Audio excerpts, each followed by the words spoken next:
The greatest power you possess is your ability to choose. Join Lowe's Moore as he reveals how you can begin to maximize that power by exploring yourself on the deepest levels and committing to making lasting and positive changes. Get ready to achieve breakthroughs that will lead to accelerated growth and transformation, because you are now tuned in to The Blueprint. Why they actions contradict the lamb. I'm fellowshipping when I'm with the fam. That's more relations, that's foreign and foreign.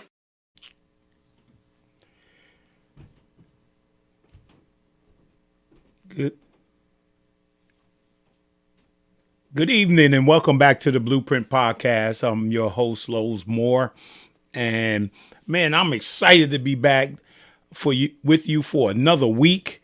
Man, I don't know whether you guys are blessed today, particularly because, man, the sun was shining bright. And I was just mentioning, right? I was just mentioning that the other day when it was raining and raining and raining and raining, man, my whole temperament, my emotions, everything are totally different when the sun is out. And I look forward to waking up every morning and putting up the shades and waking up every morning and having an opportunity to come downstairs and pulling up the blinds and pulling back the curtains, man, and seeing the sun. But recently, man, it's just been like kind of, man, it's hard to get energy, man, when you don't see that sun. But I thank God for the sun today. It was an awesome day. Before I went to church, I got a chance to get out and walk. Yeah, I got a chance to walk about 3 or 4 miles before coming home and getting myself together and then going off to church. So yeah, nice Sunday Sunday service. Enjoyed it tremendously. And before I talk about it, I got a couple of things I need to cover. First, I want to say thank you guys for your support of the Blueprint Podcast each and every week. I'm live either on some special days, when there's a holiday or something like that. Usually I end up going on a Saturday morning, right? Because I don't want to take away your holiday, I want you to have the rest of the day Saturday. I want you to have Sunday. And if there's a holiday on Monday, I want you to have that as well. So I won't do a Sunday evening, and I'll do a Saturday morning special podcast, right? But I want to say thank you for your support of both the Saturday and Sunday.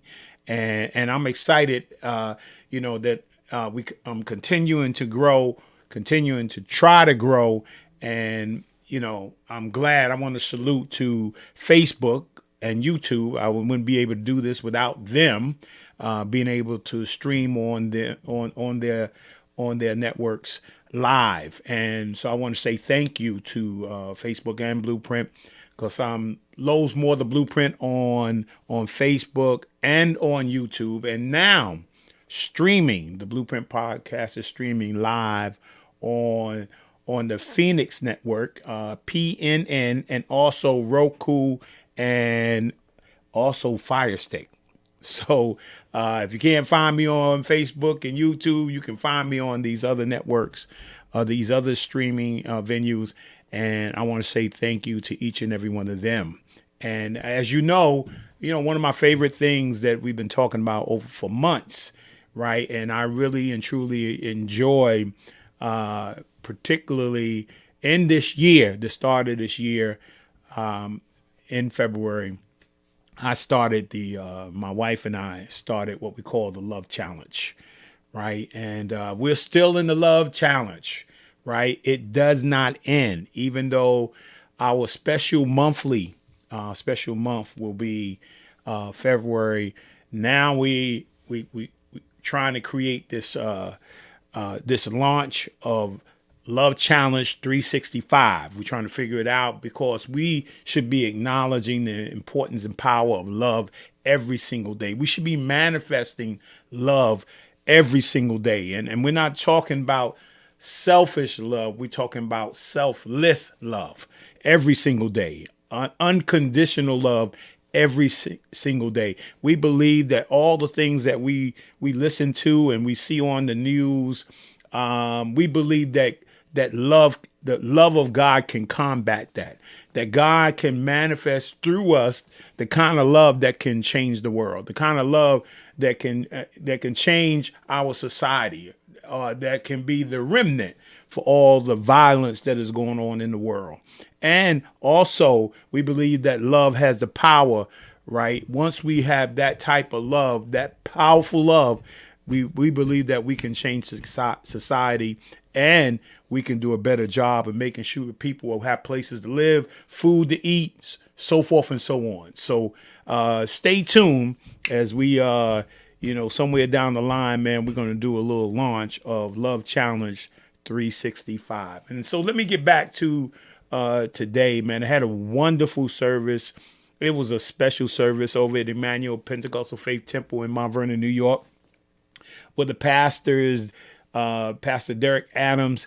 And, this is Autism Month, Autism Awareness Month, right? And they paid tribute to a number of families that had young people or young kids that have some form of autism, and so we this is the month that we make it aware. But like Black History Month, right? We're just making people aware of Black history, even though we celebrate Black history every day, right? We're not gonna wait till February to talk about love. We should talk about love every day, right? And we make people aware of autism in April, right? We give it a month, right? But we should be talking about and becoming aware of autism every day. It's the same thing with cancer and diabetes, all these things that are issues and problems, right, should be talked about every day. These are everyday current events, right? And so, I'm excited that we get an opportunity to make,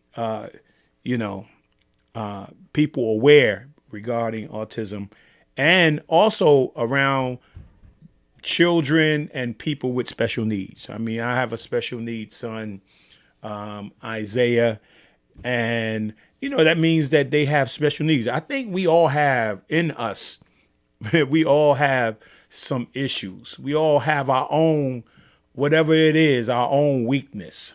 Nobody's born perfect. Where somebody's dealing with mental health, right? Can't get their thinking together. Somebody's dealing with depression. Somebody's dealing with anxiety. Somebody's dealing with stress, right? We're all dealing with something in this world, in this life. We're not going through this life in perfection, right? So, and I'll talk a little bit about that later, but we all, right? And I'm thankful that we're giving these months an opportunity to become aware, because some of us are just not aware of special need people. Sometimes we're just not aware when you see a young person on the street or something like that. We're just not aware. Sometimes we're just not aware of how important it is to treat our seniors. We're just not aware. And unless we make people aware, right, of how to treat people with special needs, how to treat our seniors, right, how to be kind and courteous and show love every single day. If we don't make you aware of it, right, you will never know, right? And once you become aware, here's the power of it. Once you become aware of something, you need to make somebody else aware of it as well. So again, next week, I want to, upcoming next week, my godson, I got several godsons, but my godson, Travis Archer, right? We're going to be celebrating, autism awareness next week.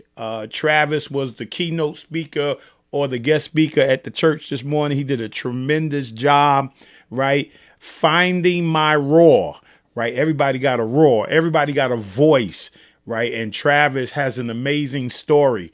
I'm looking forward to talking to him next week. And also my other godson and his parents going to be here. They're going to be pop-up guests. The Jiggets will be here next week too, as well. They're going to pop on and talk about their experience around this issue of autism and making you aware of it as well. So I'm excited about that. I'm looking forward to next week. So let me drop this.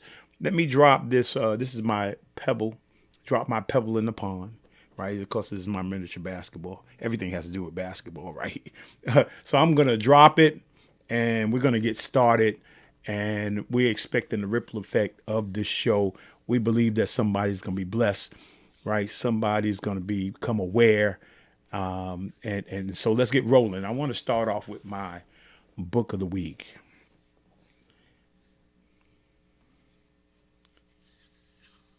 All right.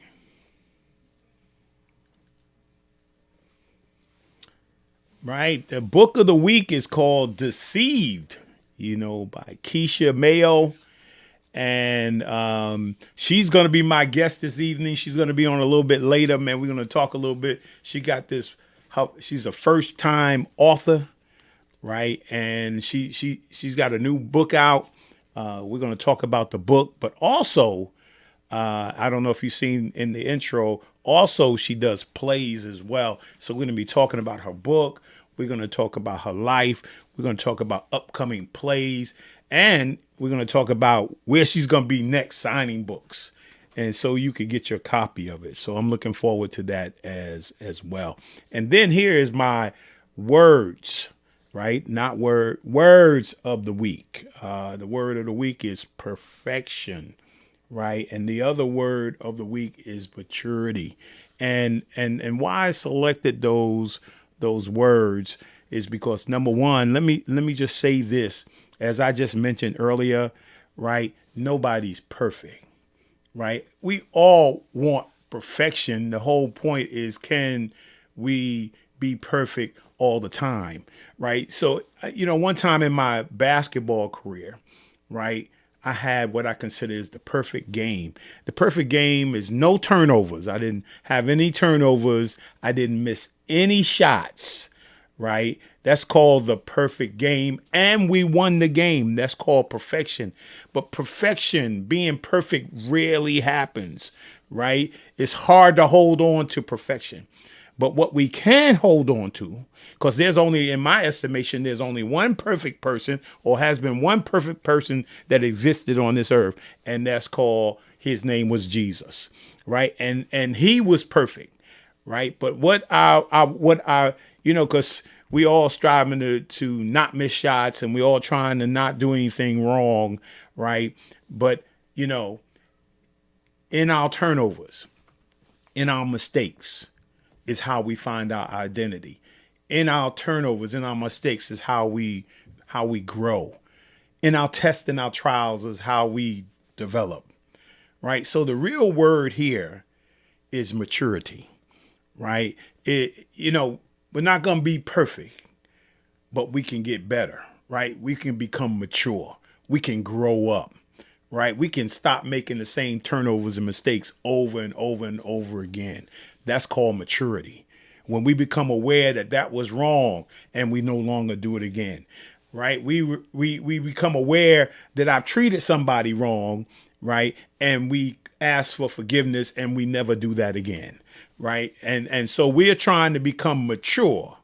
We're trying to become perfected in our maturity, right? We want to grow. We want to grow up. There's some, I don't know if you know this or not, but there's some people who are of age, which means that they're older, right? And they still doing immature things. I mean, they still doing stuff they did in the past, man. And that ain't good. You got to grow up, right? As your age increases, you need to grow up too. You need to become mature, right? And then what you find is there's some young people, man, that have matured. They say the right things. They try to do the right things. Yeah, I find some young people that are really mature and on the verge of continually to grow up. right? And so that's my words of the week: perfection and maturity. And then my affirmation, right? My affirmation of the week. You notice that my affirmation and my quote moment is Hill and Pierce Harper, right? And Hill was a guest of mine on the Blueprint, and out of nowhere in our interview, out of nowhere, his son Pierce showed up out of nowhere, out of the dark, right? And he brought Pierce up, and we realized that Pierce knew like 40 some affirmation, and I think affirmations are important, especially when you wake up in the morning, because sometimes as you get older, when you wake up in the morning, all kind of things are going on. Or if you go through a day, right, where it's up and down and all kind of crazy stuff, man. I mean, if you have an affirmation, right, sometimes it could be a scripture from the Bible, man, a quote somebody said, right. I believe in affirmation because I believe you got to talk to yourself sometimes when you get in the morning. Right. And so Hill says in this affirmation here, it says affirmations are all about claiming your dream. That's what the affirmation is. I'm beautiful. I'm going to be successful. Right. I will not stop until I reach my goal. Right. Those are affirmations. Right. And it says, and they are speaking into existence your plan. Right. So that means you got to have a plan. Right, for how you want to live your life. That's affirmation. The power of affirmations is so important. You know, what you say to yourself, right? It's not what other people say to you. It's what do you say to yourself, right? And so affirmations are so powerful and so important. So this is our affirmation moment. And let's move on. We got some more stuff to do here. We got next is our movie. I think we got our...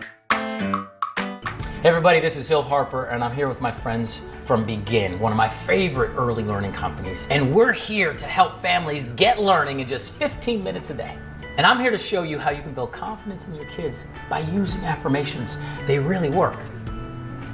Affirmations are an amazing, powerful tool. You can replace negative talk tracks with positive ones. I do it with my son Pierce all the time. Every day, without fail, we do a positive affirmation. Building self-confidence is critical. It helps strengthen our children's character as they grow. Because when we're confident in ourselves, we're willing to try new things and take on new challenges. So why do I think affirmations are so important? You know, we're living in a world where we get bombarded by so much information, and not all of it's positive. In fact, a lot of it can be negative, whether it's on TV or social media or through just talking to folks. We have to counterbalance that with positive messages. And so that was really important for me growing up, and I know it's important for my son. I'll give you an example of one we do.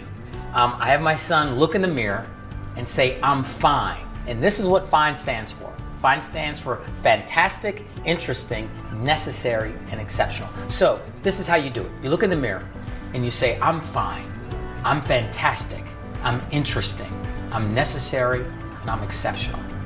You want to do that every day. And in fact, you know, I find that when I'm doing these affirmations with my son, it actually helps me. It reminds me that I'm okay, that I can do this. I can be a parent. I can be a single dad and actually make it through. We need to remind each other, we need to remind our kids, and we need to remind ourselves.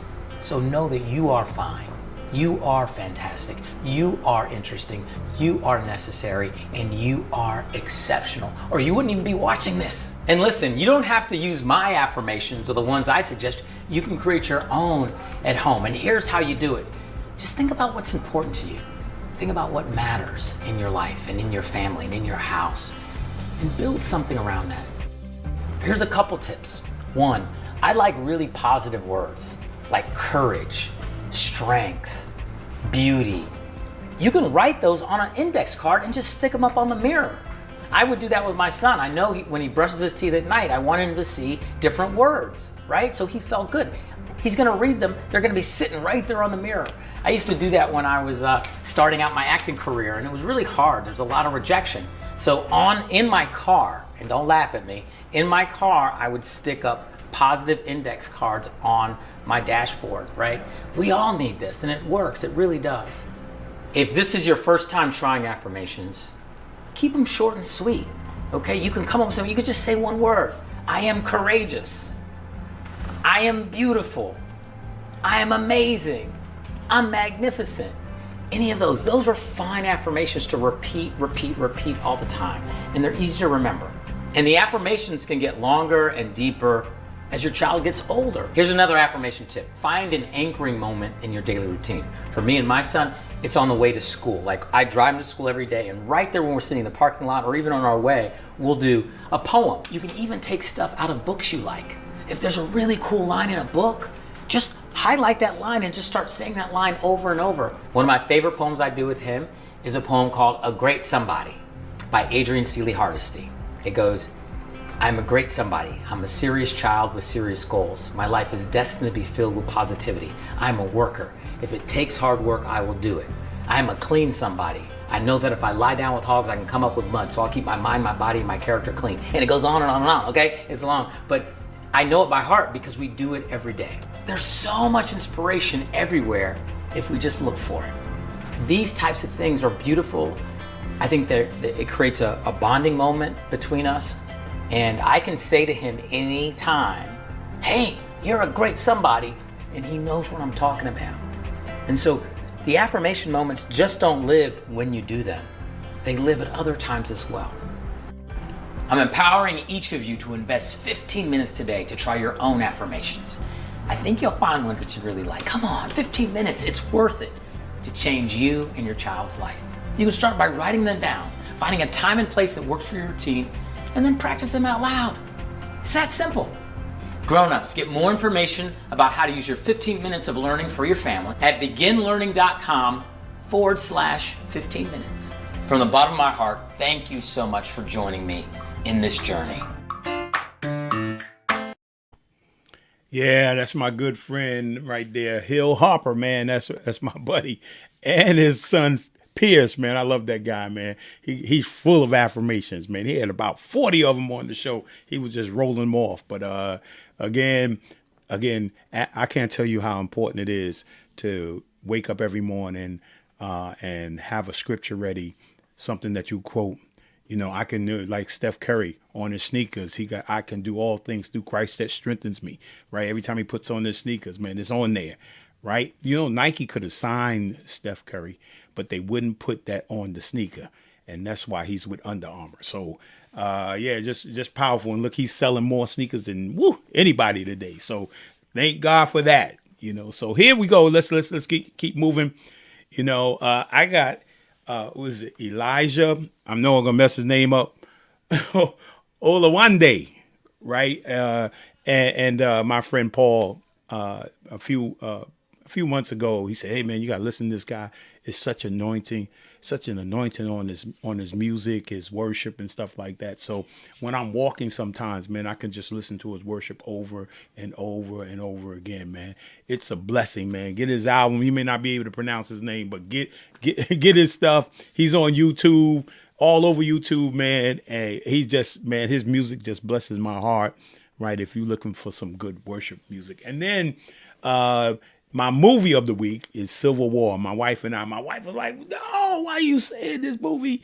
You know, on TV, she didn't really like. It was intense, right? And I don't necessarily like. It was a good movie. I could say the filming of it was really good. You know, it was really good in terms of the filming, the action. You know, but you know, it made me think. You know, I seen this when it showed up a few months ago. I wanted to. I said, "Oh man, when that come out, I wanted to see it." Right, because sometimes movies project something, right, and so it's saying something, you know, that there's a lot of evil in the world, right, and I believe all over the world, we may not want. This is something that we may not go and see, right, but man, let me tell you something. Sometimes these things make you aware, right. You see my wife's comments down there, but sometimes these things make you aware I'm become aware after the insurrection on last year, right? I believe, man, there's some folks, man, some evil stuff going on out there, right? And we just not aware of it. We just gonna be sharp, boom, and we don't. And all of a sudden, it's gonna hit us, right? We should be aware of what's going on in the world, and sometimes movies project before it even happens. So that's why I wanted to see the movie, because there's some evil stuff going on, there's some crazy stuff going on, and I wanted to be aware. Right. I know people don't like to look at the news, but I watch the news. I ain't gonna watch it over and over and over again. Right. But I'm gonna watch in the beginning. I'm gonna watch the news because I want to know what's going on, and I want to be aware. Right. You should be aware about what's happening politically. You should be aware. You should be aware what's happening in Israel. You should be aware. Right. So that's why that movie, my wife's like, nah. But hey, check it out. It comes to a theater, it comes to your house, check it out, because some of that stuff is a little crazy. But here's my person of the week, right? The wonderful, the lovely Diana Ross. I haven't heard from Diana in quite some time in terms of, some recent stuff that she was doing. But she came to my mind, and thinking about all the wonderful things, all the beautiful music, all the wonderful things. I got the opportunity when I played professional basketball in Cleveland. She did a live concert. I got to sit on the front row to see Diana Ross, and got a chance to say hello. She came right down in front of us, and we were just hello, and she gave us the high five and stuff like that, man. So it was just exciting, man, because Diana goes way back, right? I mean, to the Supremes.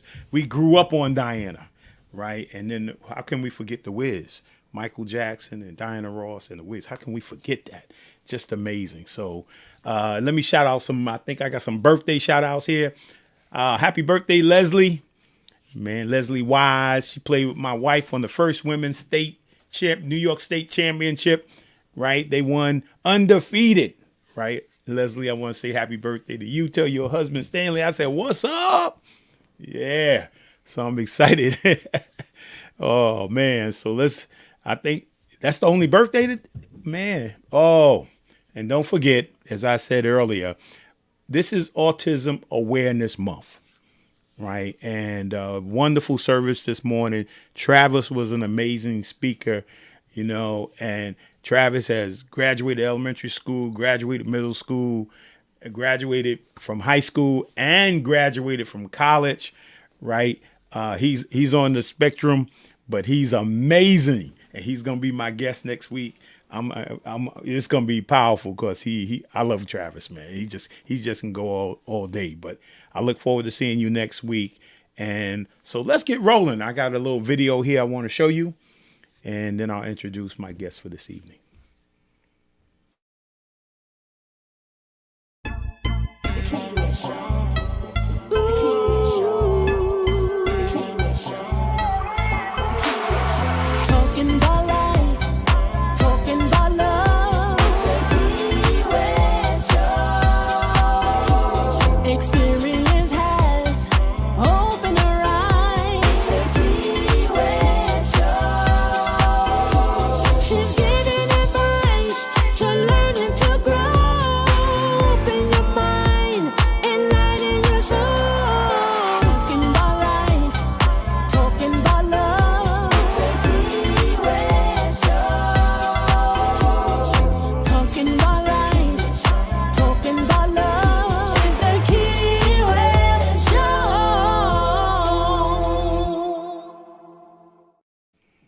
I want to welcome Keisha Mayo to the Blueprint. God bless you, Minister Lowe's. Thank you. I appreciate you. I see you looking fly over there. You got your hat on, Thank you. So how you doing? I mean, you out at an event this evening. Yes. And women are busy. My wife is busy. You busy. You're everywhere. Yeah, I'm brother. I'd be like, look, I ain't going. I'm not going. I'm staying home. But Yeah, I want to Yeah, welcome you to. we have this drive in us. We have to just keep pushing. You have Have to to keep keep pushing. pushing. I said we have a That's drive in us that just makes us keep pushing, you know? keep on pushing. You remember that? Oh man, but But I thank yeah, y'all so much for thinking of me and, adding me to your platform. This is awesome. I really appreciate the both of you. yeah. Well, we appreciate you too, and we appreciate your message as well. I didn't get a chance to read your book yet, but I am going to get it definitely without a doubt. So I got to get the book. So let's talk about kind of before we get into the book real quick. I always ask my my guests, about about growing up. Who is Keisha? Where did you come from? I mean, talk about siblings and parents, and talk about them from the focus of family, faith, education. Well, Keisha, I'm a retired correction officer. I grew up in the church all my life. My grandmother, the late evangelist Susie Golson, she, was an evangelist. My mom is an evangelist. My dad, who passed away, thank God he gave his life to the Lord before he went home. But yeah, I'm just, you know, I, I would say one of God's chosen. Sometimes we go through things and we question the whys, and it's because God knew you could handle it. Although we don't know we can handle it, so I'm not one who just trying to live for God and trying to do whatever He called me to do and make sure I do it in excellence. Again, raised in the church, fed the Lord. You don't know my grandmother, but my grandmother was all she wore was black and white. Black and white. She was sold out to the Lord. Everybody knew her at 88 years old. I look at her life and how, even at her funeral at 88, like the streets was, closed off. And, so I guess just watching her life and watching my mom's life and how much they love the Lord, it just made me want to go in that direction in spite of what I went through. Sometimes you go through things and it'll deter you to go the other way. But my upbringing, it made me want to stay in the faith. So I have, great faith in God. I know He's working all things together for my good, and that's my favorite scripture. When you was talking about people who have favorite scriptures, and you what was the other question you asked? Yeah, I mean, because Oh, sometimes family, sometimes family causes, well, it's innate that whatever's going on in the family, whatever going on in the environment, right, impacts us. So yeah, a lot of times, our parents are telling us about, believe God, stay in the church, or get an education, like that, and yeah. hey, Yeah. remember your family, remember Yes, us, right? yes, Yeah. yes, yes. Well, I have my bachelor's in economics. My minor was business management. So, I did go to college. Yeah, and it is all about family, especially for me. I love my family. I thank God for my family. My family has been there for me, through it all, going from one testimony to the next, they've been there. So it's like, I just thank God for family, and them being, who they are.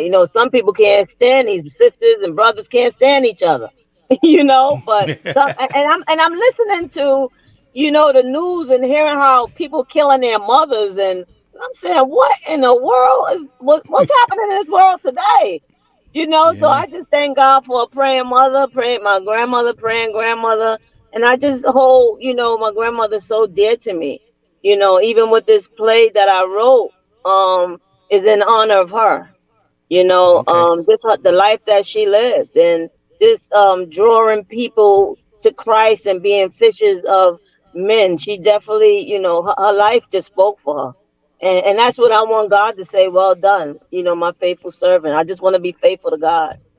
Yeah, and something you said a little bit earlier, you had mentioned in terms of your career, a correctional officer. My brother Curtis was a correctional officer for many over almost 30 years at Spofford. Oh, Yeah, so Wow. he's now retired and living down in Fayetteville, North Carolina. But I mean, that's a ministry within itself. So talk a little bit about being in that world. I mean, and because you're talking about being fishers of men and saving souls, Yeah. right? And Yeah. so you sometimes you can't go right in there and say, hey, you need to be saved, you need Jesus, so forth and so on. Sometimes you got to just learn to love on people. So talk about that. Talk about that whole experience in that whole world. Well, for one, I didn't have a great experience in there at all. Um, my third year in, I was blackballed because I wouldn't take a charge, and that wasn't my first job. And I called myself following my friends. That's how I got on the job. So I didn't have a good experience, but with my upbringing, I took God with me. So I went through a lot, to where, I should have lost my mind. I should have been probably gone by now because of the things that were happening to me. So I really don't have nothing positive to say about the job except for, I love the job. It wasn't a hard job. It was the people, but even while I was there, they would call me holy roller. One, whatever. They thought they were taunting you, and just like, Jesus, how they crucified him, but he still stood for God. That's what happened to me. I was still going, starting prayers, with correction officers for Christ in different facilities. I was praying at the different jails, praying for people, singing at their graduations and certain people's funerals, and I was still working but being beat down. I mean, beat down to the point where I thought I was going to lose my mind. But God delivered me and he allowed me to retire. And I couldn't understand why I had to go through it, because one, I'm saying I just dealt with deceived, I ain't even over that yet, Right, and here right. come, here come this, trial that's like unbelievable. I mean, it was unbelievable. But the funny thing about it was, um, God still showed me favor with certain people where they couldn't make it look like they were trying to help, because you know how that go.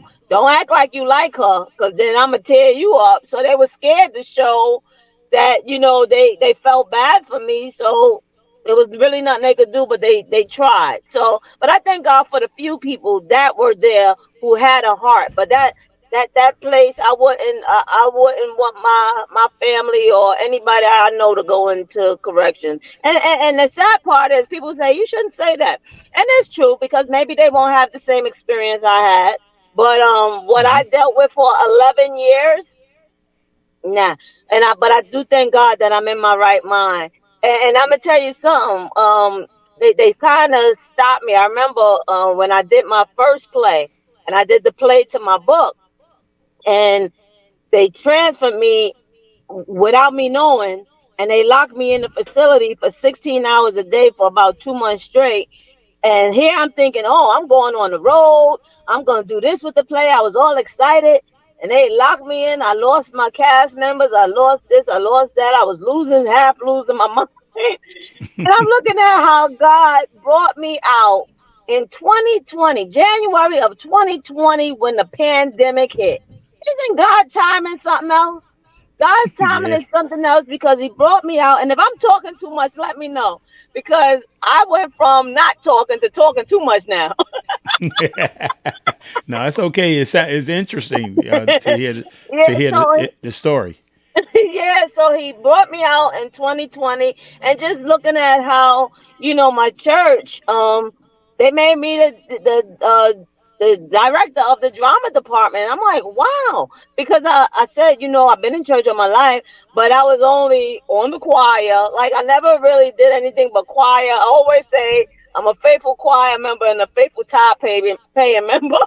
But they saw in me what God gave me. And I mean, I've been doing plays, and it's just exciting to see how far God brought me, where I didn't think I would make it this far, because somebody else wouldn't be able to handle, what I went through. I can't get into specific on here of the things that I went through, but God knows, and soon you guys will know. And but I just thank God that I'm here to tell the story. I pray that anything that I go through in life, that I'm a blessing to someone, to help someone who may be going through it, because I'm not the first and I'm not the last who's gonna go through it. But you always need somebody that can say, "Been there, done that. I made it through, and so can you." So I ask Yeah. God to use me as that vessel to be a blessing to someone else who may feel like there's no hope. Yeah, that's awesome, man. Because there's a lot of people who've lost hope, Yeah, and a lot of people that need hope. yeah. Um, I got a few pictures that I want you to.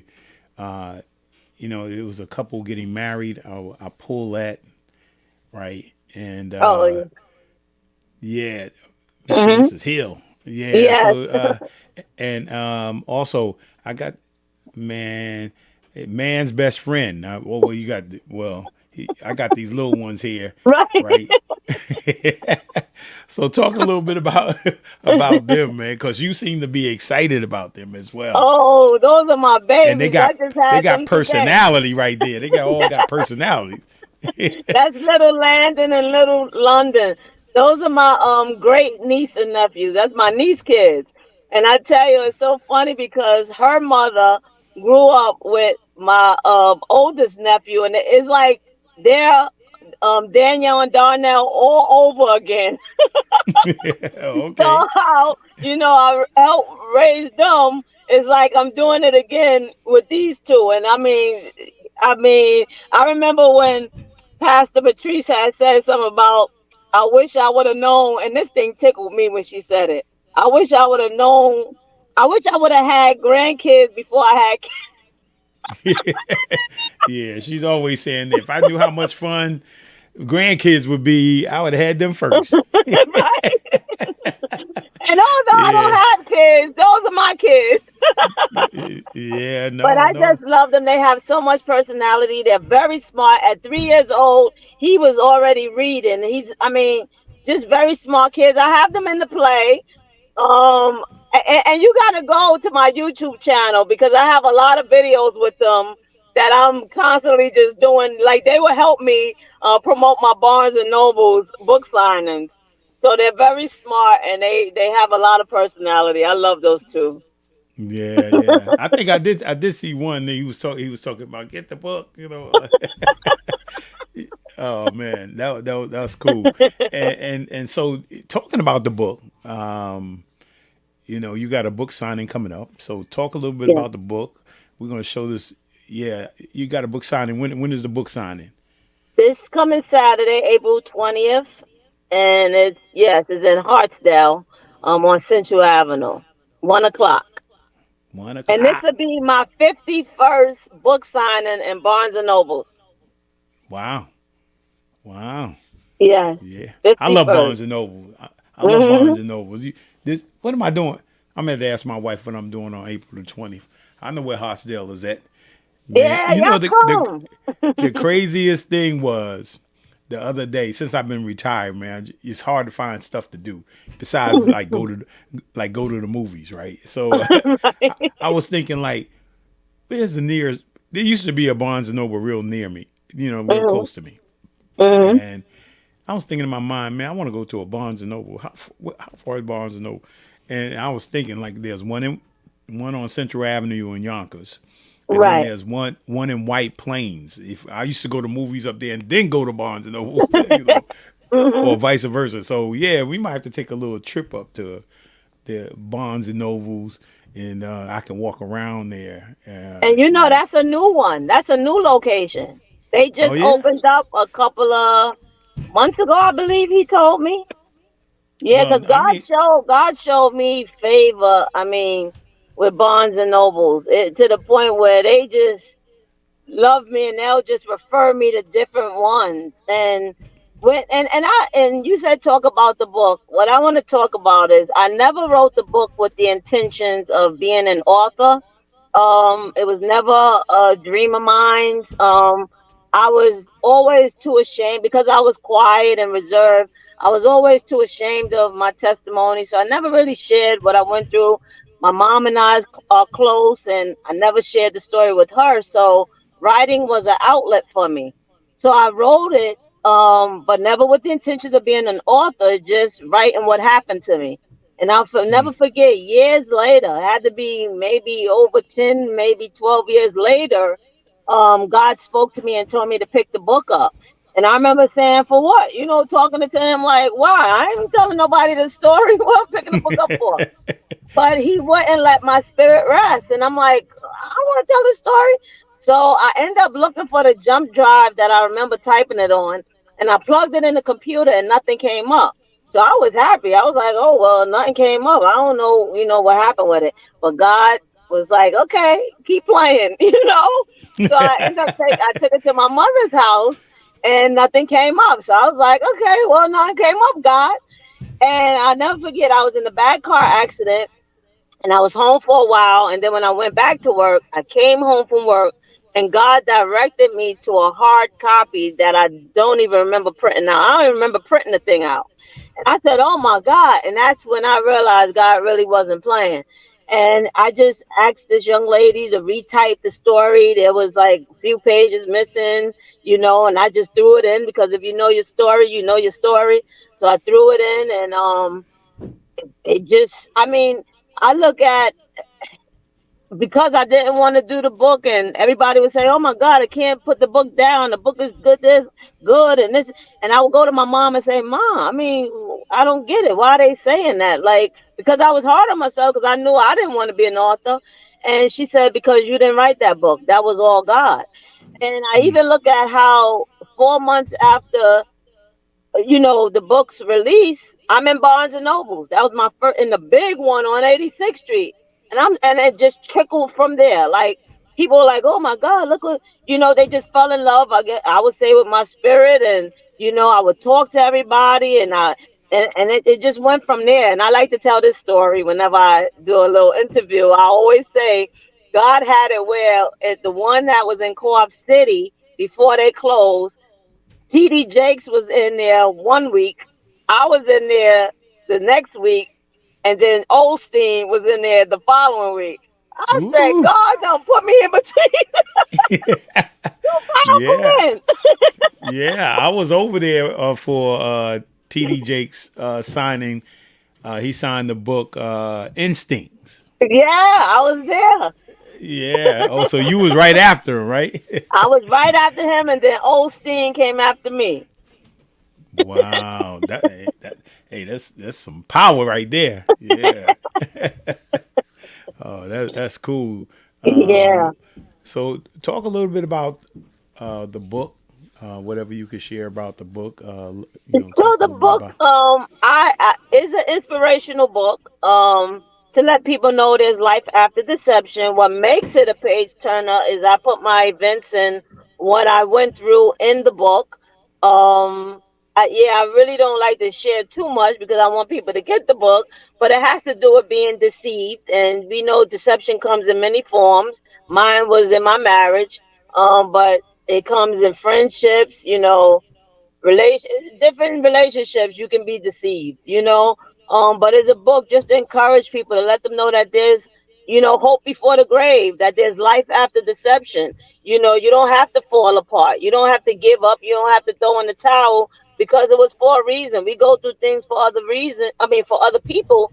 We don't understand it at the time, but once you make it through then you realize it, because I'm seeing that now, just even going to the different Barnes and Nobles and hearing people say, "Oh my God, I didn't even come in here. I don't know what made me come in here." And I'm going through that, and then I got to stand there and witness, to people, and people will come in there and prophesy to me. I had a woman come in there who didn't even speak English, and she had somebody translate into me speaking things. I mean, even brought up my grandmother. I said, "Oh my God!" I mean, it's just been an amazing experience, and I'm saying, wow, all because of this testimony, but God brought me through it. And then I remember saying, God, well, what are some other ways that I can reach people, because to me it's all about reaching people, because I went through silently where I should have said something. I went through, I let people look at the clothes I wore, oh, Keisha sings, oh, Keisha's quiet, they look at that, but nobody discerned what Keisha was really going through. They didn't see, what was really happening. So my goal is to reach out to those who are hurting silently. And I could have been out sooner if I just opened my mouth. And that's one of the things my grandmother, always said to me: open your mouth and don't let that devil beat you up. You don't keep that stuff to yourself. You tell somebody. So, that's what it's all about. Just being, trying to reach somebody who may be going through silently, you know? Yeah. And Mm-hmm. I think that what your grandmother said is important. I Mm-hmm. mean, I used to say earlier when I was doing the podcast that my grandfather used to say, "Come over here, boy. I got a nugget for you. I got a nugget for you, right?" Mm-hmm. And so, uh, and I go looking for a nugget, and he would start talking to me about something, right? He Mm-hmm. was giving me some advice. He was giving me some wisdom, Mm-hmm. and I think that's important because what you just gave us a nugget, right? Mm-hmm. Because who if you're out there, right? What Keisha just said was so powerful, is that a lot of people live in silence, right? A lot of people are going through stuff that they never talk about, Mm-hmm. right? And so, today, even though we're starting to become more aware of mental health issues, right? We're becoming, more aware of it. But for many years, people suffered in silence. I Mm-hmm. mean, because things happened to them or they were feeling a certain way, but they would never express it, Yeah. right? So throwing that nugget out tonight was very powerful for those who are got stuff going on, Mm-hmm. but just don't know how to share it. So I don't know if you Right. got a way or ways of sharing something. I mean, I don't know if is there a way that if somebody's suffering silently, is there a way to share it? Because you can't share it with everybody, No, you can't. right? You just So gotta chill with somebody that you trust. What they say: try the spirit by the spirit. I mean, you can sometimes. Well, after being deceived, but I'm just saying.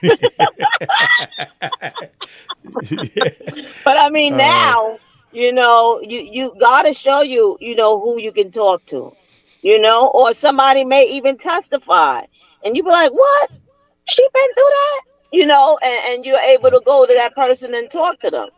So there right, are, just ask God, who you can share it with, And like I said, I had my mom. I just didn't want to share it because I was too ashamed. I was embarrassed. How do you tell them this? And then your friends, everybody's happily married and starting a family, and everybody's having a good old time, and you sitting there, some certain things you just don't want to tell. But right, if I just wish I at least told my mom, but I yeah, didn't want yeah, nobody worrying, But yeah, I think like my grandmother said, you can't hold that stuff. You gotta let that stuff out. Not yeah. just to anybody, but just ask God, who can I talk to? Go to the pastor. If you have a relationship with a pastor, if you don't go to church, a loved one that you can trust. Like one of the Monties, like you. Yeah, share it Right. with your auntie. Yeah, your Right. favorite auntie taking you to get ice cream and all kind of stuff like that. One of the other things too is that I noticed that a lot of people, and particularly back in the day, it was young girls used to write diaries, Yeah.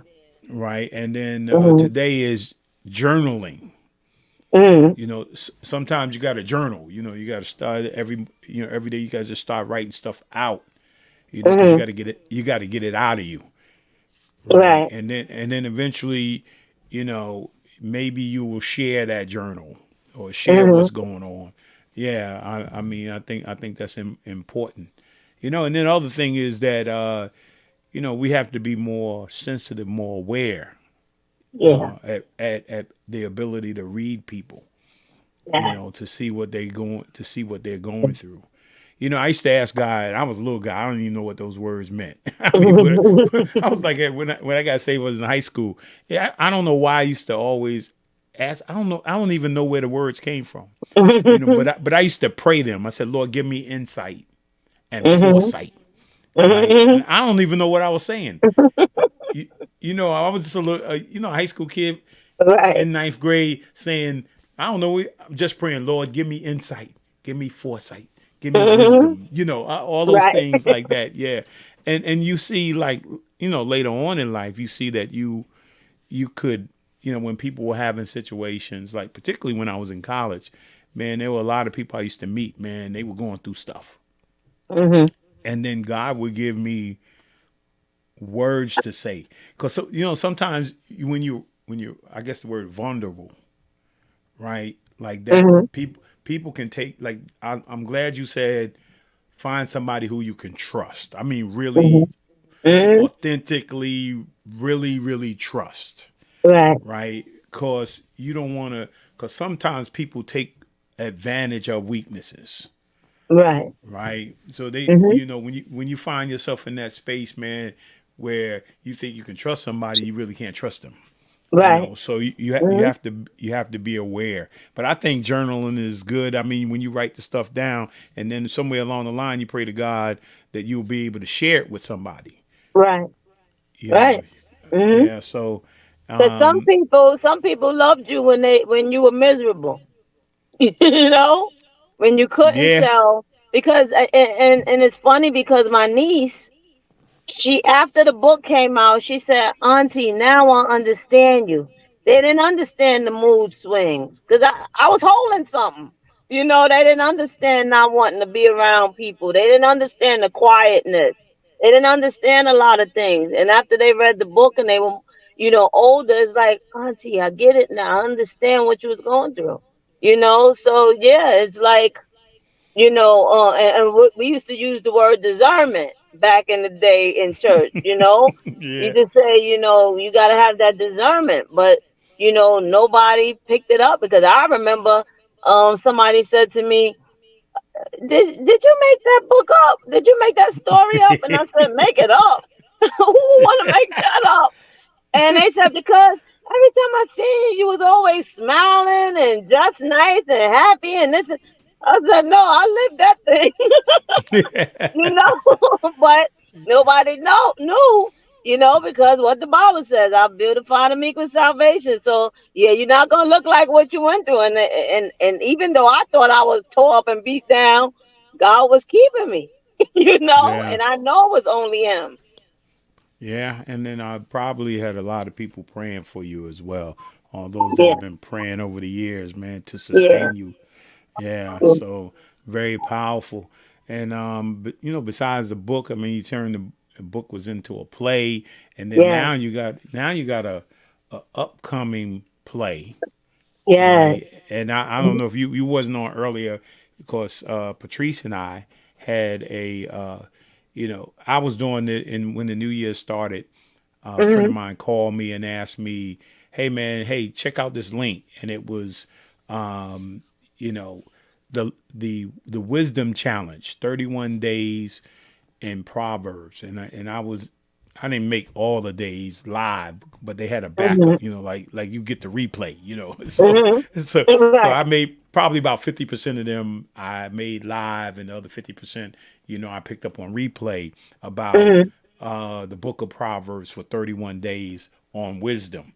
And my wife said, man, you ought to do, 29 days of love, a love challenge. Mhm. And Mhm. so when February came, I was like, man, that sounds like work, He said, but the more I thought about it and prayed about it and thought about what if there was one word or one remnant to all the things that are going on in the world, what would it be? And it would Mhm. be love, and Mhm. particularly the love of God. So I did Mhm. it for 29 days. I did a podcast for 29 straight days Wow. on Mhm. the love challenge, and so Wow. now I'm working on a situation for 365 days love challenge. You know, Wow, that's could awesome. just yeah. So when I saw your play coming up, love conquers all, Yes. right? I mean, I was like, wow, I like that. You Mhm. know, because just God has just had love on my mind Yes. for such a long time, and I think we all authentically and genuinely want to know what real love is, Mhm. and we want to know what it's really like to be loved. Mhm. You know, and Mhm. because I knew my mother really loved me. You know, Mhm. and I really believe my brothers and sisters really love me, and but family, sometimes, man, when you're talking about love, there's a lot of people out there that don't know what love is. Right. So talk about this upcoming play, Love Conquers All. Talk a little bit about that. Well, God had gave me that play about a year ago, and I end up. Well, I wrote that play first, and then last year I did a play called "Trouble Don't Last Always." Trouble So I don't was last supposed to always. do, yeah, and I was supposed to do, yep, and I was supposed to do "Love Conquers All" first, and I couldn't get all the actors that I needed, so I went to "Trouble Don't Last Always." And I tell you, it's just been amazing. But when God gave it to me, that's what He showed me, that we needed to bring love back into, relationships and marriage. Even over the pandemics and, a lot of things happening. The stories you hear of what's going on in people's marriages and even relationships and family, just bringing love back into the world, and loving on yourself. Sometimes we don't even love ourselves, and that's what God showed me, just to, because when I started writing, I just kept writing, like He just kept giving it to me, kept giving it to me. And that's what I thank God for. Even with my plays, is always, you know, God gave it to me, and it's for situations that's happening, where people can relate to it. Because from this play and last play, I mean, the testimonies has been awesome, to the point where so many people who's in the play is saying, Keisha, you don't know what you did. I'm playing myself. I'm actually going through this right now. And I've heard that so many times. And although I thought Love Conquers All was supposed to be first, it wasn't. Because one of the ladies who's in the play now, she's actually going through that. She wasn't in the first play. So God is certain things, God knows how to, map stuff out. So it wasn't time. And although Trouble Don't Last Always was a blessing, I mean, you could say sold out. It was standing room only. To the point where my church wasn't even expecting that. They were like, "Wait, what's going on?" They wasn't expecting that. But yeah, love conquers all. It's just about bringing love back in to the world and into relationship and marriages and loving yourself and just that love of God, feeling the love of God. Like I said, is dedicated. To my grandmother is her, part of the play has to do with her life, and how she walked up and down 120. Everybody knew it. She walked up and down 125th Street, praying for people, handing out tracts. All she wore was black and white. I mean, I almost want to get emotional talking about her, but I miss my grandma. But anyway, yeah. So it's all about just bringing love back into the world. Yeah, that's awesome, man. Yeah, we got to figure out that what's the date again? Let's see that June again. June 9th. June 9th. Yeah, we might have to check that out. Yeah, that I now, want now y'all to come. yeah, I that and want y'all to come. that's my favorite chapter down there. First Corinthians 13. Yep. Yeah, I love that. Yeah, that's Yes. awesome, man. Yeah, so yeah, that's powerful, man. And you got your own show, yeah, the Keisha Show. The keyword show. Yeah, yeah, yeah. So talk a Keyword little show. bit about the show. Yeah, I So like the that's yeah, I a like the intro. Intro's nice. thank you. And my mom, one of my friends, and myself wrote the song. Um, one of my friends, he did the music to it, but we gave him the melody. All the outfits in the intro, except for two, were I made. Like I crochet clothes, I make clothes. So it was like God just he just knows what to do because it was actually prophesied to me about 8, 9 years ago that I was gonna have a show.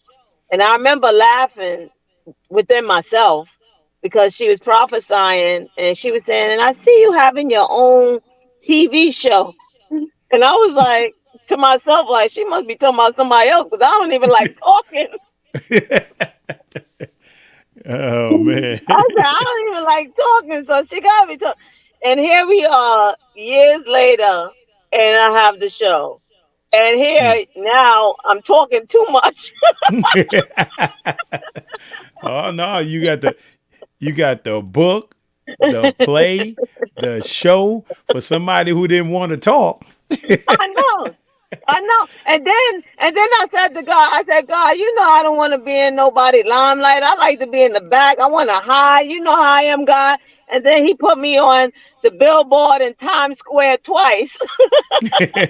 Yeah, I was checking that out. Yeah, that was nice. No, no, that was really Yeah. nice. I mean, it was just Times favor. Square. Yeah, one of my friends called me and said, you know, I want to do this for you. And we went down there and it was just unbelievable. It was amazing. It's Yeah. amazing. You What know, was it and built? I look at how, like, the book came out in 14. And here we talking 9, almost 10 years later, and how strong the book is still going. That people are still calling me, and I'm still in Barnes and Noble, still going. Like, I know it wasn't me. I know it wasn't me. It wasn't Yeah. me. Right.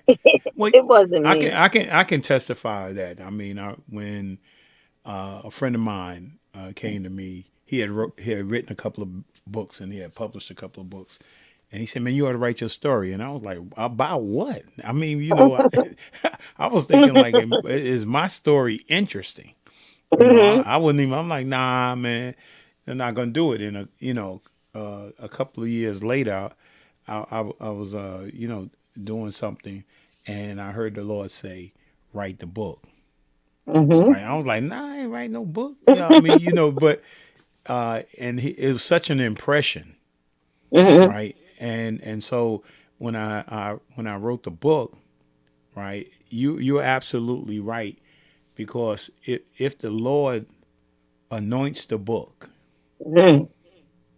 right? Because that's the Yeah. key. If he knows that somebody's going to be blessed by this, Yeah. and he touches that book, right? And so when people read the book, they say, "Oh man, there's such an anointing on the book." Hmm. When I pick it up, I can't put it down. I mean, Yeah. same thing with my wife's new book. So Hmm. what? Right? It's the same thing. But God want because there's Yeah. multiple. What people have to understand, there's multiple ways to share God, Yes. right? And you're showing us three of them: your show, right? The plays, the book, right? So we see ministry. Sometimes we just put it in a box, Hmm. and God ain't in a box. Hmm. And there's other spheres of influence, right, Right. that you may be gifted to go into, Hmm. right? It may be business, it may be politics, it may be sports, and God will use you to minister in those spheres of influence.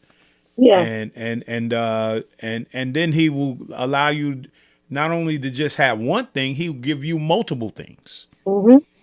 right? And that's just how Yeah. he works. So Yeah. don't put God in a box. He ain't in a No. box. Well, I Ask got to get a Keisha. copy of Ask your Keisha. book. She ain't. Ask Keisha. She ain't in the box. She was in the box. Then God took her out the box. Right. No, no, Well, I that's got to so get a powerful. copy of your book. Well, yeah. Yeah. I'm going to do. I'm working on a relaunch Hmm. because I did mine a few years ago, right? And I really couldn't focus on it, even though Hmm. God said it's my seed to what's next, Hmm. right? And I couldn't focus on it when I was working. You know, when I was the executive director of the Boys and Girls Club, I couldn't really focus on it because it was the job. You know, it was the work and the things that God had me doing in that particular part of the ministry Right. as well. So it was always focused on that. It was hard to focus on the book, you know. But now I got Hmm. time to focus on the book, so I'm gonna do that. Right. Well, that's Yeah, awesome. yeah, Hmm. yeah, yeah. Hmm. I'm telling you, I'm looking forward to the book signing. Looking forward to the Hmm. play. Yeah. Oh, and Yeah. so after the book signing, after the play, what's next? I have two books, two new books that's just sitting waiting to be released. I remember I ran into an author who has about at that time he had about 12 books, and he started saying, you know, don't just throw books out there just to throw them out. He said if a book is working for you, you ride that thing out until you can't ride it no more. He said you don't make the people pressure you. And I kind of understood it now because I went to release another book, and then I was told I had to wait. So because Deceive was still going, I was doing so much with Deceive, I probably would have messed that up, throwing something else out there. So I have Right. two other books that's just been sitting there waiting to be released. I'm working on the third one because it's a sequel. Um, well, different, three volumes. So volume one, volume two is ready to go. Volume three, I'm working on, and I have three other books that's in my head that I need to write. I do want to travel with the plays. I want to. My goal is to be on Broadway one day. I would love for Deceive. I mean, God has done so many great things with Deceive. I don't see why I can't be on Broadway with it, right? So I'm Hey, speaking that into existence because I existence, already, yes. yeah, because I already filmed the movie to it. So I did the play and I did a screenplay to Deceived as well. Oh, Um, yeah, so I did that as well. And right now I'm trying to work on some things to make something else happen. But yeah, that's my goal is to just keep on, working, getting these testimonies out because all of my books is gonna be testimonies. I love nonfiction because it encourages people, who may be going through certain things to let them know somebody came out of it. So if I can encourage somebody through my testimony, and that's what I like what you said, because sometimes we think ministry is, being an evangelist or being, you know, elder in the church and this and that. God can use each and every one of us in a different area to touch someone's life. And that's what he's doing for me because I remember when I said, God, I want to work in the church. I said, but I don't know what to do because I'm not a usher. I'm not of this. I'm not of that, and out of nowhere that I didn't even know I was a runner up. Like, because always I still go into those quiet, shy modes every now and then. So I'll go to church and I'll sit and I'll leave. So I didn't know they was gonna, come to me and say, "Oh, we chose you to be the director." And I'm saying, "How they even know?" Like, And then I remember in the beginning, I was saying like, "No, I gotta pray on it, trying to get all deep, right? I gotta pray on it." But then God showed me, listen, I gave you this gift, and this is your ministry. And so if my ministry is reaching people through a play, then I have to do it. Because yeah. we don't want to make God mad not doing what he called us to do. Well, yeah, and then here's the other thing. Sometimes when people do stuff, like I'll give you a perfect example. When Tyler Perry, doing the plays and all that kind of stuff, he don't have to be the only one. Right. Somebody else got to pick up the torch as well. It can't just be TD Jakes. He can't just be Yeah. the only. He can't be the only one writing the book. You know, Right. Osteen Mhm. can't be the only one writing the book. I mean, Right. and me personally, I don't want to go to my grave with the assignment and purpose God had for me. Right. I've been Mhm. thinking about it, and then I procrastinate, and then I don't do it. Mhm. Right. So as Dr. Miles Monroe said, you know, uh, the most wealthiest place in the world is the cemetery. Oh With yeah, I heard that. Mhm. where you didn't write the book, you didn't write the screenplay, you didn't come up with the invention, you didn't come up with the remnant. Right. Mhm. So yeah, because people just got stuck in the cares of this life, Mhm. right? And then they Mhm. didn't move forward on the things that they were dreaming about or the things that they were thinking about. Right. So yeah, yeah. Mhm. So I want my wife to join me. If I think she's gonna pop on here, and Mhm. Hi. Hey, Keisha, how you doing? How you feel? I'm doing good. I'm doing good. If I was to ask a question, talk about the struggles that you you experienced as you were getting ready to publish a book, writing the book, and then the publishing process and all the things that you had to do. Because some people ask me a lot that they have books in them, but they don't really know what to do. So, can you explain about what did you have to do to get your book published? Well, I always say that my story is a little different because I didn't have a desire to be an author. I didn't, but everything kind of fell, in my hands. Like my publisher at the time, I used to sing with him in the Kiss FM choir. Sung with that choir, and he was a publisher, and I just reached out to him, and he pretty much did everything. So I don't have the story of what I had to look up, what I had to do, it was like everything was hand delivered.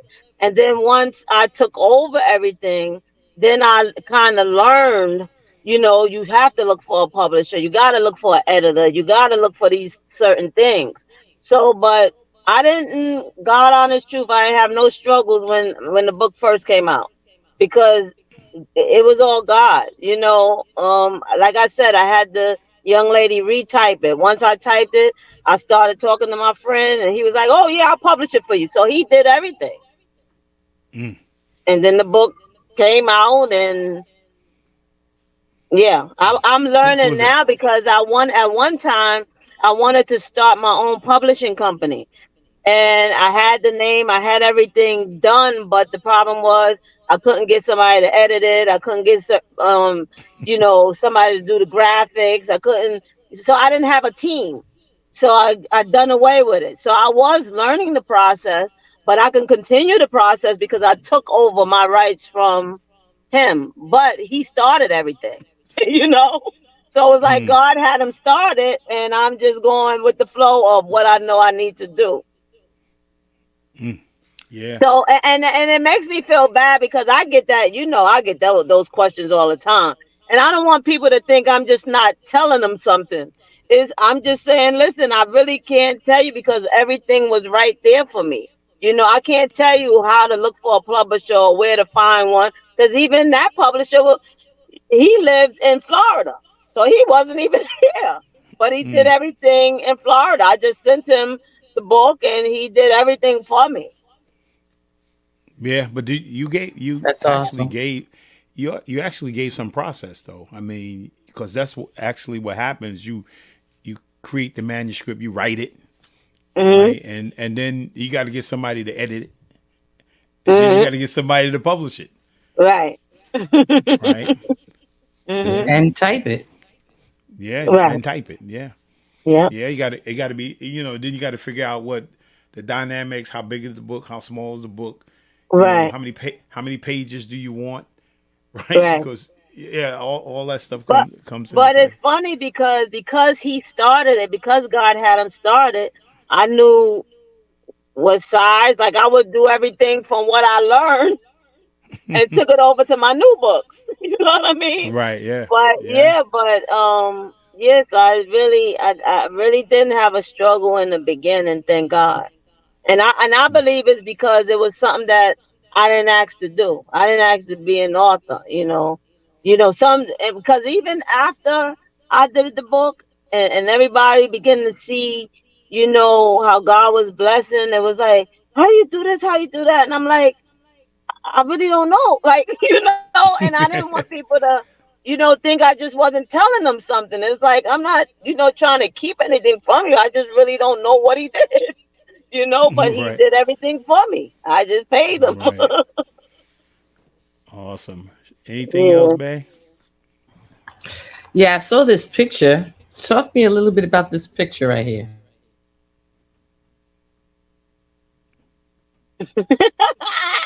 That was Leon. I ran into Leon down by Madison Square Garden, and I just called his name out and ran to him, and he took a picture with me. He was a Oh nice man. guy, though. He was very nice. Yeah. Yeah, He was on the that's my show. He was on the show yeah, before. he's on the show. That's my good buddy. Oh, well, you got to get him on my show.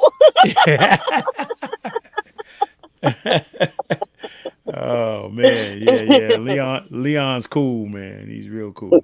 Yeah. Yeah. Yeah, that's my the Is man there a named price? Is there a price to your play? No, it's free. Okay, so I just wanted to make sure that that was made clear for everybody that was listening. Oh, yeah, yeah, it's free. Yeah, God blessed us to just be a blessing. Everybody's not in stuff, and that's me. That's my heart. Everybody's not in stuff for money, you know, and I believe that's why God blesses certain people because He knows their heart. I don't. You don't have to always get paid to do something. If I could touch your life, if God could bless me to do it without, why not?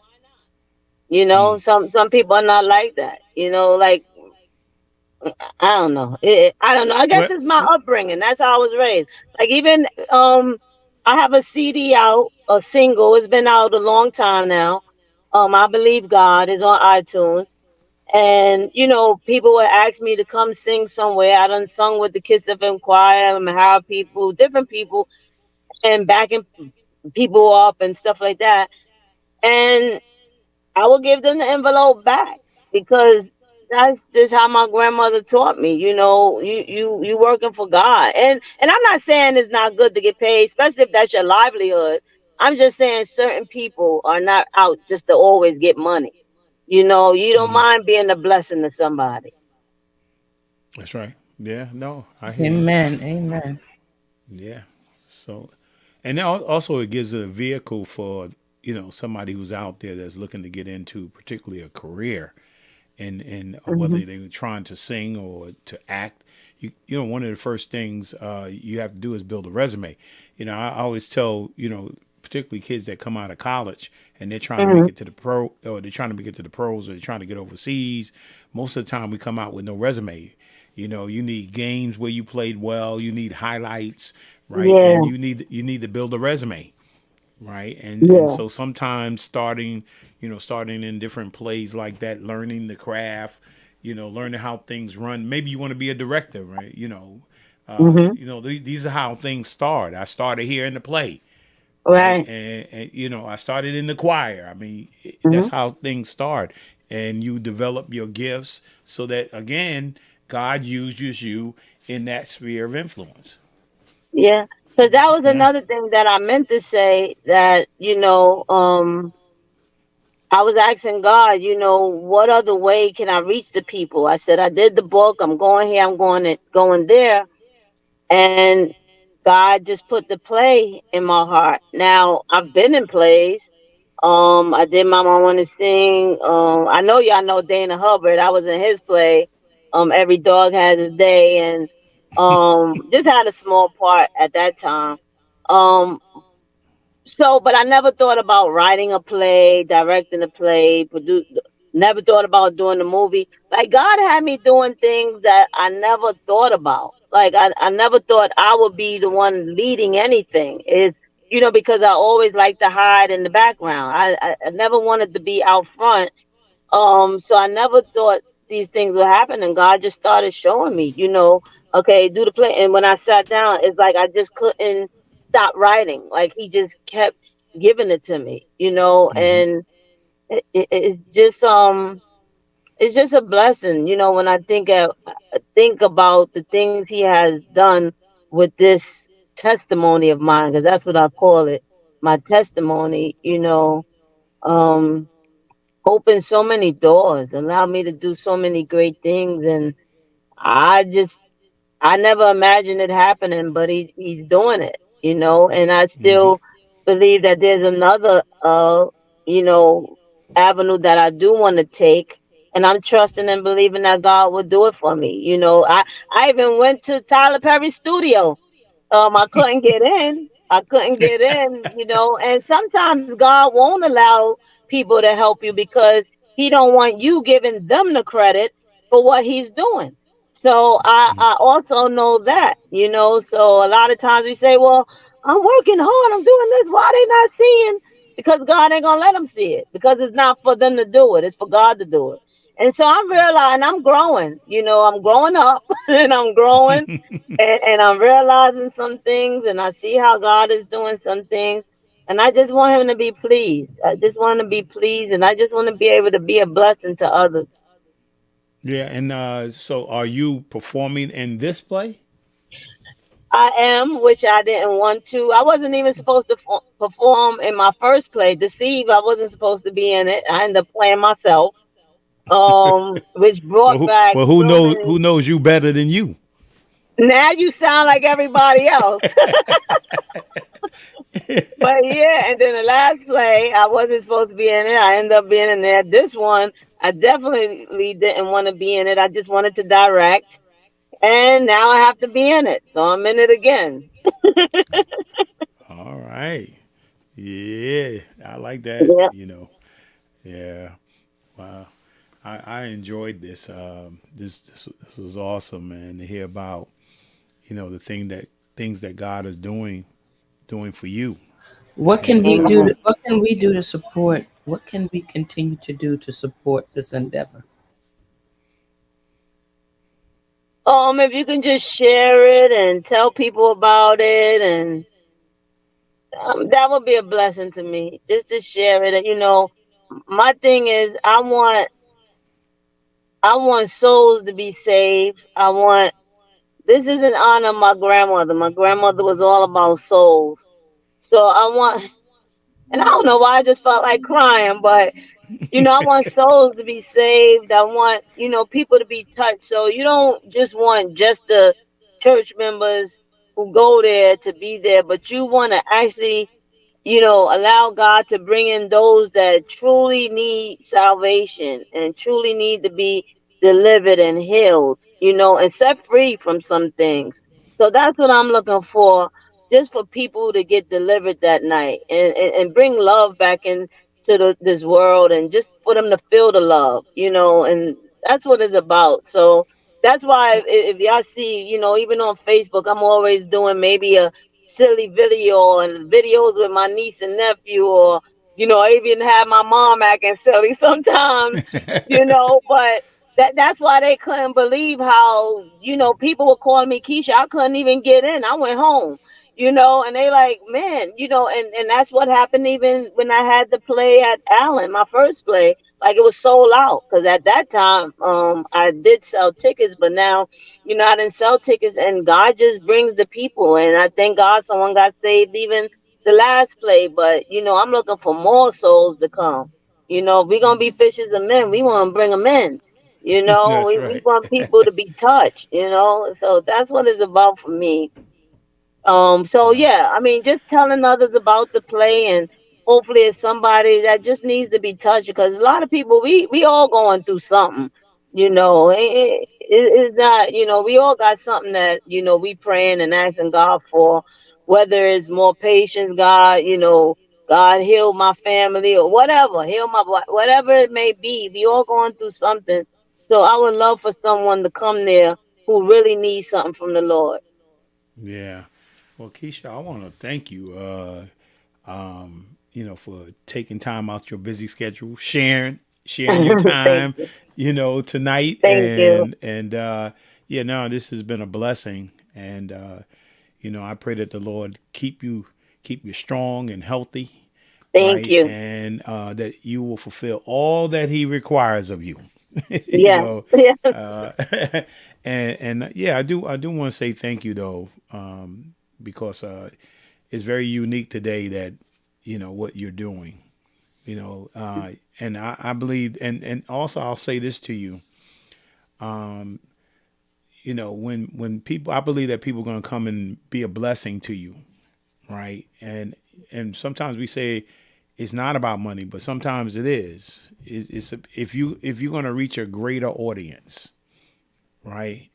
It's going to take resource, right? That's And that favor you've been getting will continue, right? mhm.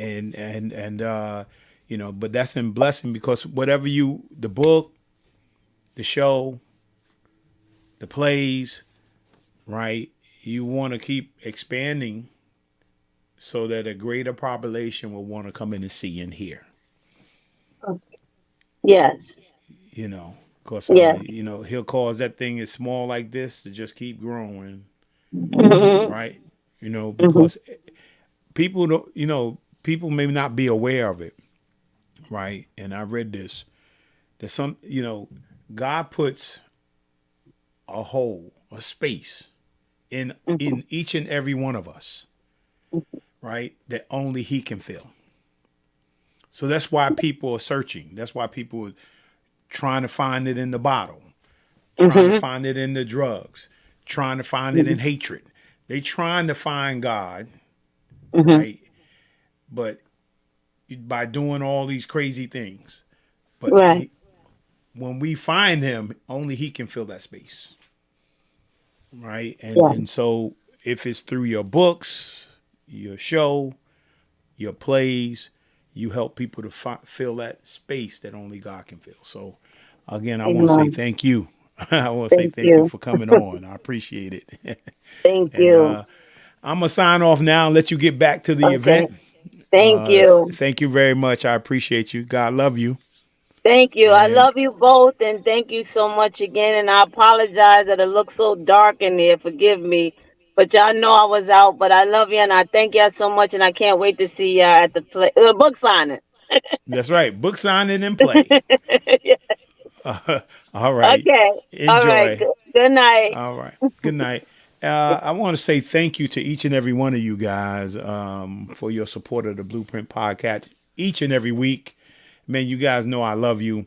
And if you get an opportunity to either go on Facebook and share it, these interviews stay on, or YouTube, right? You can subscribe, right? You can like and share, right? I thank you guys, man. I love you guys. I look forward to seeing you next week. And you know what I say each and every week, if God allow you to wake up tomorrow, make tomorrow your masterpiece. And I look forward to next week when Travis Archer, Finding Your Raw, and my pop-up guest, the Jiggets, right, as we celebrate, right, and we make people aware of autism. And I look forward to seeing you next week. God bless you. We really hope you enjoyed this episode of Lowe's More, the Blueprint Podcast. Stay connected and follow us at our website, www.lowesmore.com. That's LOWESMOORE.com. You can also join the discussion on Twitter at Lowe's More and on Facebook at Lowe's More Jr. As always, thank you for pushing your mindset towards a better reality. This concludes the most thought-provoking portion of your day. Don't forget to like and subscribe to this podcast to stay fully up to date with everything we're up to. Until next time, be kind to yourself and each other. What they teaching is a joke. I ain't buying it like I'm broke. Insufficient funds for insignificant.